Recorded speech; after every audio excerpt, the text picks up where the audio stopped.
Assalamu alaikum 'yan tsakar gida. Barkanmu da wannan lokacin. Ya jimirin saurari. Na san kuna nan kuna ta dakon sabon labari. Ni ma ba a zaune nake ba. Ina ta fafutuka ganin na samu muku labarin da zai ƙayatar da ku. Duba da cewa wasu na ta ƙorafin cewa labarin mu kullum akan aure yake. Labarin mu kullum akan matan aure yake da zaman gidan aure.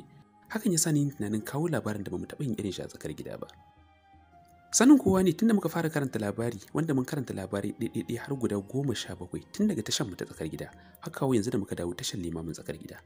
Ba mu taɓa karanta labari na abin tsoro ba, duk da kowa suna mana ƙorafin cewa ya kamata mu canja salo. Hakan ya sa ni ce wannan karan bari na tuntuɓi ra'ayinku, domin abu ne zai zo sabo wanda ba taɓa yin irin shi ba. Wata ya tsakar gida da daɗewa ta turo min da wani labari na abin tsoro, wanda kuma ganin cewa ban taɓa karanta irin wannan labarin a tashar tsakar gida ba, ya saka ban karanta muku shi ba. Haka zalika bayan nan an sake turo min wani labarin, wanda shi ma na kau da kai domin na san ba abu ne da na saba karanta muku ba.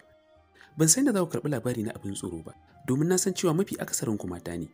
Duk da na san cewa akwai maza bila adadin da suke bin tashar limamin tsakar gida, amma kuma mata sun rinjaya. Duk da dai kuma na san cewa akwai mata masu dakakkiyar zuciya wanda irin wannan labari baya razana su. A yanzu dai na ga cewa maimakon na yi gaban kaina kawai ku ga labari ba irin wanda kuka saba gani ba, na ce bari in nemi shawararku.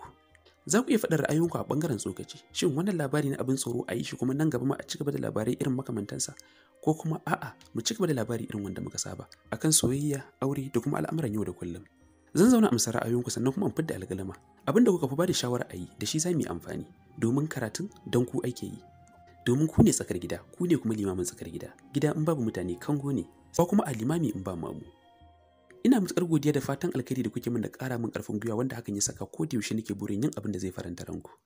Na gode, naku har kullum, Umar Mai Sanyi limamin tsakar gida.